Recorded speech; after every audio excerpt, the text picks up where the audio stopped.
صلی اللہ علیہ وسلم نے فرمایا کہ جو شخص علم کی طلب لے کر یہ سوچ کے کہ میں قرآن سیکھوں گا، میں حدیث سیکھوں گا، نکلتا ہے تو فرشتے اپنے پروں کو اس کے قدموں کے نیچے بچھا دیتے ہیں، یعنی ایسا اس کا اعزاز اور اکرام کرتے ہیں۔ اتنا بڑا کام ہے یہ۔ اور فرمائے کہ جو علم کی طلب رکھتا ہے اور علم سیکھ رہا ہوتا ہے تو دنیا کی ہر مخلوق اس کے لیے دعائے مغفرت کرتی ہے، یہاں تک کہ بلوں کے اندر جو چونٹیاں ہیں وہ بھی، اور سمندر کے اندر مچھلیاں ہیں وہ بھی۔ سمندر کی مچھلیاں کوئی گن سکتا ہے؟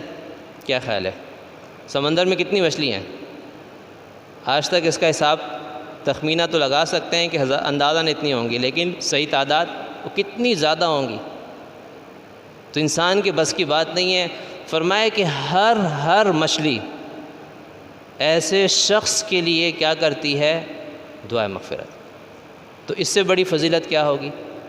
اس لیے علماء نے لکھا ہے کہ یہ جو دین کا علم بہت مشکل سے سیکھا جاتا ہے، یاد رکھیں دین کا علم سیکھنا آسان کام نہیں ہے، اس کے لیے بڑے پاپڑ بیلنے پڑتے ہیں۔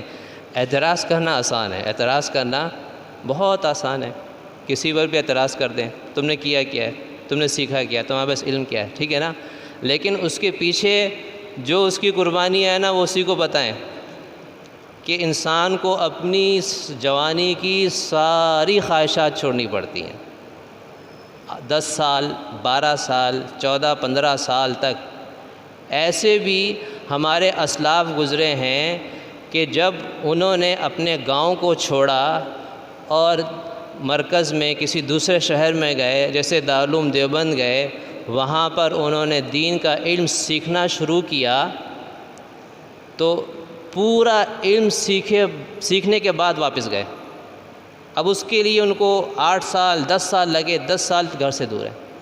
بہت سے اکابر کے بارے میں آپ پڑھیں، ان علمی شوق و انہماک ایسا کہ جب وہ اپنے گاؤں سے آ جاتے ہیں نا مدرسے میں، تو اب اس دوران اس زمانے موبائل تو تھا نہیں، خط آتے تھے، تو ان کے گاؤں سے کوئی آ گیا اور خط لے کر آیا تو وہ خط نہیں پڑھتے تھے، اس خط کو نا کہیں صندوق میں رکھ دیا، جن کو صندوق ہوتا ہے یا کوئی بھی چیز ہوتی ہے اس کے اندر رکھ دیا، کہ تھیلے میں رکھ دیا۔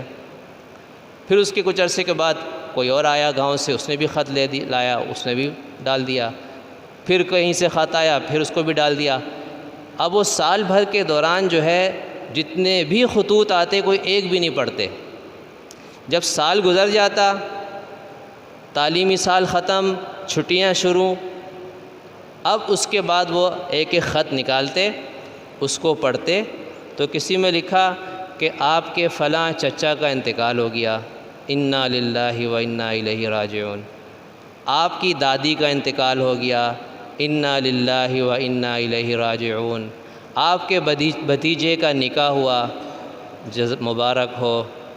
آپ کے جو ہے وہ مثال کے طور پہ بہن کے ہاں بیٹا پیدا ہوا ہے، مبارک ہو۔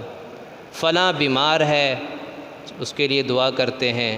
اور یہ فرماتے کہ ہم تعلیم کے دوران یہ خطوط اس لیے نہیں پڑھتے کہ پھر ہمارا ذہن جو ہے نا وہ تعلیم سے ہٹ جائے گا۔ اب ایک فکر سوار ہو گئی، یار میری دادی کا انتقال ہو گیا، اب آدمی غم میں بیٹھا ہوا ہے، وہ توجہ ہٹ گئی۔ بات سمجھ میں آئی؟